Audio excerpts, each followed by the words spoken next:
अस्सलाम वालेकुम क्लास 9। कल हमने एक्सरसाइज 3.1 को कंप्लीट किया था। आज हमने अपना नेक्स्ट टॉपिक स्टार्ट करना है which is operation on set. जब हम लोग 1 क्लास में होते हैं वहाँ पे हम लोग ना काउंटिंग सीखते हैं, काउंटिंग लिखना सीखते हैं, काउंटिंग जो है ना उसको रन करते हैं। फिर 1 क्लास में के बाद जब हम लोग 2 क्लास में एंटर होते हैं तो वहाँ पे जब हमने काउंटिंग सीखी होती है उन नंबर्स को हम लोग या तो ऐड करना सीखते हैं या माइनस, मल्टीप्लाई या फिर डिवाइड करना। ये जो प्लस करना नंबर्स को माइनस करना, मल्टीप्लाई करना या डिवाइड करने का जो ये वाले ऑपरेशंस हमारे पास होते हैं ना, इनको हम लोग कहते हैं basic operation of mathematics. Same उसी तरह जब हम लोग सेट के बारे में स्टडी करते हैं कि सेट की डेफिनेशन को हमने स्टडी किया, उसकी टाइप को डिस्कस किया, तो उसके बाद जो सेट्स को हमने डिस्कस किया है, उसको स्टडी किया है, उसके बाद जब हमने दो सेट्स हमारे पास गिवन होते हैं तो उन सेट्स के ऊपर किन किन ऑपरेशंस को अप्लाई किया जा सकता है, आज उन ऑपरेशंस को हमने क्या करना है, डिस्कस करना है। अभी जो सेट के ऊपर हम ऑपरेशंस को अप्लाई करते हैं उसमें सबसे जो पहली चीज है वो है यूनियन, सेकेंड ऑपरेशन है हमारे पास इंटरसेक्शन,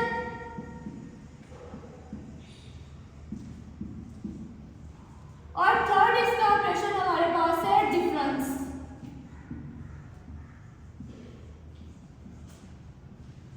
ठीक है, तीन ऑपरेशंस को हम लोग डिस्कस करते हैं जब दो या दो से ज्यादा सेट्स हमारे पास गिवन हो।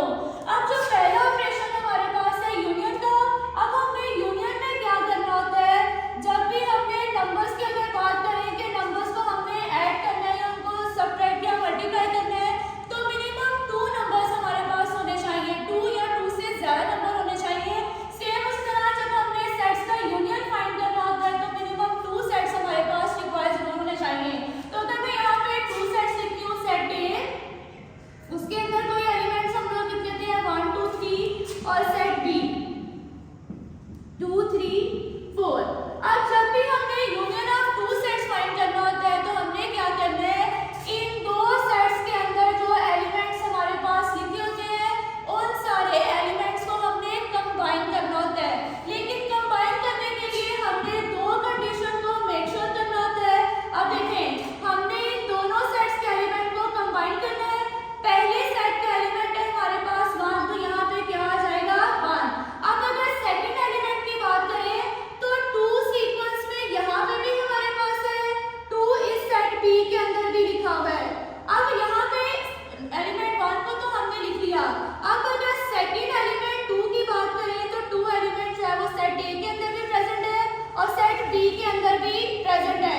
हमने जिस दिन सेट की डेफिनेशन पढ़ी थी उस दिन हमने पढ़ा था कि जब भी हमने सेट फॉर्म करना होता है तो उसमें कोई भी एलिमेंट हमारे पास रिपीट नहीं होना चाहिए, सारे के सारे एलिमेंट डिस्टिंक्ट होने चाहिए, डिफरेंट होने चाहिए। अब नंबर 2 दोनों सेट के अंदर प्रेजेंट है तो इस नंबर 2 को सिर्फ हमने 1 टाइम ही लिखना है, कोई भी एलिमेंट रिपीट नहीं करना। नंबर 1, नंबर 2, उसके बाद सीक्वेंस में नंबर 3 और लास्ट में सीक्वेंस का नंबर क्या आ जाएगा, नंबर 4। यूनियन ऑफ 2 सेट्स में हमने क्या करना होता है, जो 2 या 2 से ज्यादा सेट्स जब हमारे पास गिवन होते हैं उन सारे सेट्स के एलिमेंट को हमने कंबाइन करके लिखना है, सीक्वेंस के साथ लिखना है। लेकिन हमने ये मेक श्योर करना होता है कि कोई भी एलिमेंट रिपीट नहीं होना चाहिए। तो यूनियन में हमने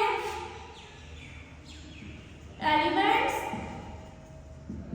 बिलोंग्स टू बोथ सेट, या फिर बोथ की जगह हम लोग आर सेट्स भी लिख सकते हैं कि ऐसे एलिमेंट्स जो दोनों ही सारे सेट्स के अंदर प्रेजेंट है उनको हमने सीक्वेंस के साथ क्या करना है, लिख देना है।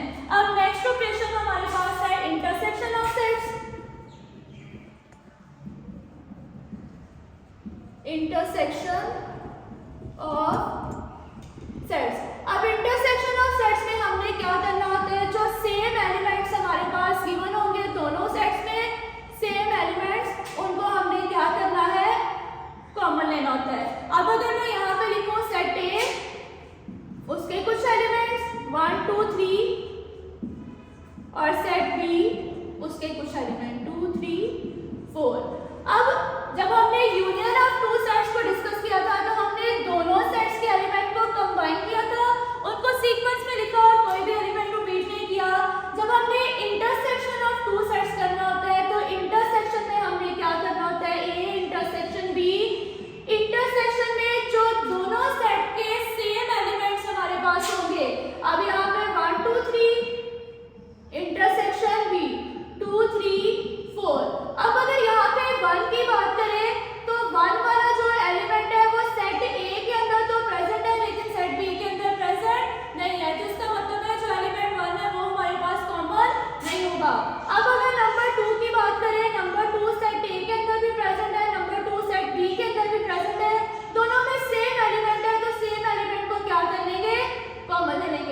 नेक्स्ट नंबर 3, इसके अंदर भी प्रेजेंट है, सेट ए के अंदर भी, सेट बी के अंदर भी प्रेजेंट है, तो इसका मतलब है इसको भी कॉमन लिया जा सकता है। अब अगर नंबर 4 की बात करें, नंबर 4 वाला जो एलिमेंट है वो जस्ट सेट बी के अंदर प्रेजेंट है, सेट ए के अंदर प्रेजेंट नहीं है, तो इसका मतलब है कि उसको हम लोग कॉमन नहीं ले सकते। इंटरसेक्शन में हमने क्या करना होता है, दोनों सेट के जो सेम एलिमेंट्स हमारे पास होंगे उनको हमने क्या करना होता है, कॉमन लेना होता है। नेक्स्ट जो थर्ड ऑपरेशन हमारे पास है दैट इज डिफरेंस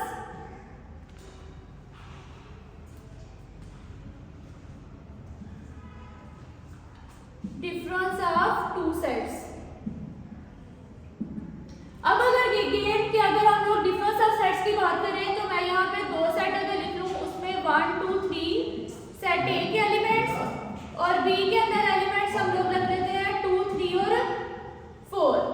जब हमने इंटरसेक्शन ऑफ सेट्स किया था तो हमने क्या किया था, ऐसे एलिमेंट जो सेट ए और सेट बी दोनों के अंदर प्रेजेंट होने चाहिए उनको हमने क्या करना है, कॉमन लेना है। अब जब डिफरेंस ऑफ टू सेट्स हमने फाइंड करना है, अब पहला सेट यहाँ पे मैंने लिखा हुआ है सेट ए और दूसरा सेट मैंने यहाँ पे लिखा हुआ है सेट बी। हमने डिफरेंस ऑफ सेट फाइंड करना है तो यहाँ पे आ जाएगा ए डिफरेंस बी। अब यहाँ पे ना सीक्वेंस को हमने देखना है कि सीक्वेंस क्या लिखी हुई है। अब यहाँ पे सेट ए लिखा हुआ है तो सेट ए के एलिमेंट्स पहले लिखे जाएंगे 1 2 3 डिफरेंस, फिर सेट बी लिखा हुआ है तो सेट बी के एलिमेंट 2 3 और 4। जब हमने डिफरेंस ऑफ टू सेट्स करना है तो हमने क्या करना है कि सिर्फ वो वाले एलिमेंट्स को लिखना है जो फर्स्ट सेट को बिलोंग करते हैं, जस्ट फर्स्ट सेट को बिलोंग कर रहे हैं। अब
सेट। पहली टाइप है हमारे पास ओवरलैपिंग सेट और दूसरी टाइप है हमारे पास डिसजॉइंट सेट। अब ओवरलैपिंग में हमने क्या करना होता है, अब सपोज कर लें कि मेरे पास यहाँ पे दो सेट्स गिवन है 1 2 3 3 4 5 और 6। मैंने यहाँ पे दो सेट्स लिखे हैं। अब इन दो सेट्स की बात करें तो इन दो सेट्स में जो सेम एलिमेंट्स हमारे पास हैं, यहाँ पे भी नंबर 3 लिखा हुआ है, यहाँ पे भी नंबर 3 लिखा हुआ है। ओवरलैपिंग ऑफ सेट्स में हमने क्या करना होता है कि दो या दो से ज्यादा सेट्स जब गिवन हो तो उन सारे सेट में ना कोई सेम एलिमेंट हमारे पास जरूर होना चाहिए, जो सारे सेट के अंदर क्या होना चाहिए, प्रेजेंट होना चाहिए। जैसे अगर यहाँ पे मैं नंबर 3 की बात करूँ तो नंबर 3 इसके अंदर भी प्रेजेंट था, नंबर 3 इसके अंदर भी प्रेजेंट था, दोनों में सेम एलिमेंट था। कम से कम एक सेम एलिमेंट हमारे पास जरूर होना चाहिए। जब एक ही सेम एलिमेंट हमारे पास आ जाए तो उन सेट को हम लोग क्या कहते हैं, ओवरलैपिंग सेट। नेक्स्ट टाइप है हमारे पास डिसजॉइंट सेट की। डिसजॉइंट सेट, अब यहाँ पे दो सेट, एक सेट के एलिमेंट हम लोग लिख लेते हैं 1 2 और सेट बी के एलिमेंट्स हम लोग लिख लेते हैं 3 4। अब डिसजॉइंट सेट में हमने क्या देखना होता है कि ऐसे सेट जिसमें कोई भी एलिमेंट हमारे पास सेम ना हो, सेट ए के एलिमेंट्स हमारे पास डिफरेंट हो, सेट बी के एलिमेंट जब हमारे पास डिफरेंट आ जाए तो उन सेट्स को हम लोग क्या कहते हैं, डिसजॉइंट सेट। जैसे सेट ए के एलिमेंट यहाँ पे मैंने लिखे हैं 1 2, सेट बी के एलिमेंट्स मैंने लिखे हैं 3 और 4, दोनों सेट के एलिमेंट डिफरेंट है तो इसका मतलब है इन दो सेट्स को हम लोग क्या कहेंगे, डिसजॉइंट सेट। के ऐसे सेट जिसमें कोई भी एलिमेंट हमारे पास कॉमन ना हो, नो कॉमन एलिमेंट। ओवरलैपिंग